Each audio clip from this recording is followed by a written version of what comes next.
اگر آپ high blood pressure کے لیے بائیفورج اوسار یا ایکسٹور استعمال کر رہے ہیں تو یہ ویڈیو ضرور دیکھیے، کیونکہ ان کا غلط استعمال فائدے کے بجائے نقصان بھی پہنچا سکتا ہے۔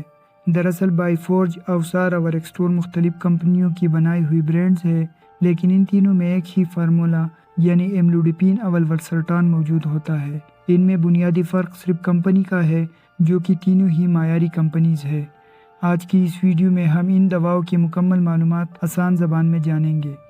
بائیفورج اوسار اور ایکسٹور آخر کن مریضوں کے لیے تجویز کی جاتی ہے، آئیے جانتے ہیں۔ ہائی بلڈ پریشر، یہ دوائیں ہائی بلڈ پریشر کو کم کرنے اور کنٹرول کرنے کے لیے استعمال کی جاتی ہے، چونکہ ان دواؤں میں دو مختلف فارمولے یعنی ایملوڈیپین اور والسرٹان موجود ہوتے ہیں، جو دو مختلف طریقوں سے بلڈ پریشر کو کم کرتے ہیں۔ اس لیے یہ خاص طور پر ان مریضوں کے لیے تجویز کی جاتی ہے جن کا بلڈ پریشر ایک دوا سے کنٹرول نہ ہو رہا ہو۔ بائیفورج اوسار اور ایکسٹور استعمال کرتے وقت لوگ اکثر یہ غلطی کرتے ہیں، آئیے جانتے ہیں ان کا صحیح استعمال کیا ہے۔ ان دواؤں کو ہمیشہ ڈاکٹر کے مشورے کے مطابق استعمال کریں۔ عموماً یہ دوائیں روزانہ ایک بار لی جاتی ہے۔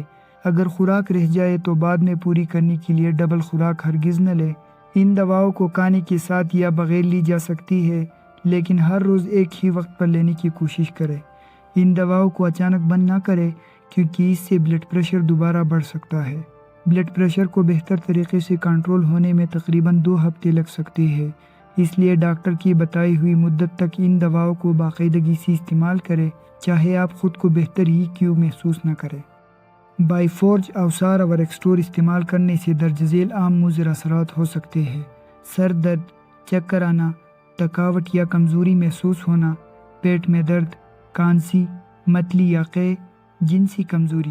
یہ مضر اثرات عموماً ہلکے ہوتے ہیں اور کچھ دنوں یا ہفتوں میں خود ہی بہتر ہو جاتے ہیں، تاہم بعض اوقات درج ذیل نایاب لیکن خطرناک مضر اثرات بھی ہو سکتے ہیں: چہرے، ہونٹوں، زبان یا گلے میں سوجن یا سانس لینے میں دشواری، گردوں کی کارکردگی متاثر ہونے کی علامات جیسے پیشاب میں واضح کمی، خون میں پوٹاشیم بڑھنے کی علامات جیسے شدید کمزوری، پٹوں میں غیر معمولی کمزوری یا دل کی دھڑکن بے ترتیب محسوس ہونا۔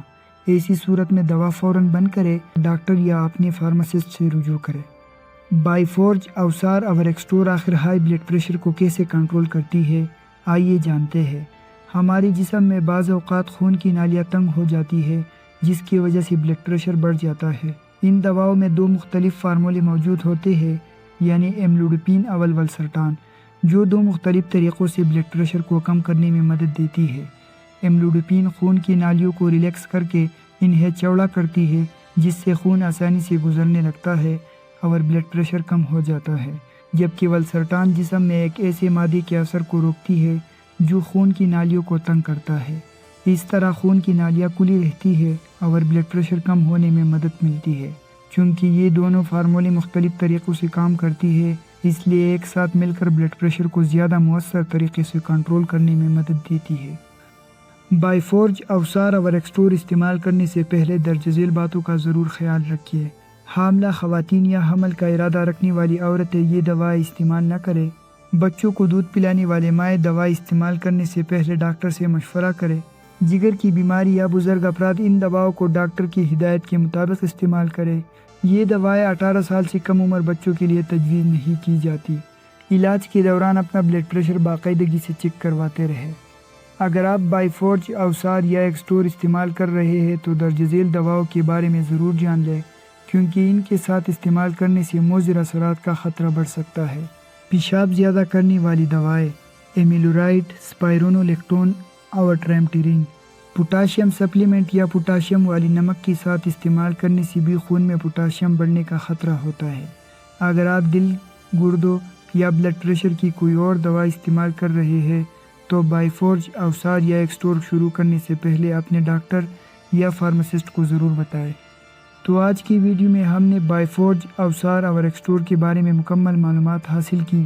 یاد رکھیں، یہ دوائیں ہمیشہ ڈاکٹر کے مشورے کے مطابق استعمال کریں اور خود سے بند یا تبدیل نہ کریں۔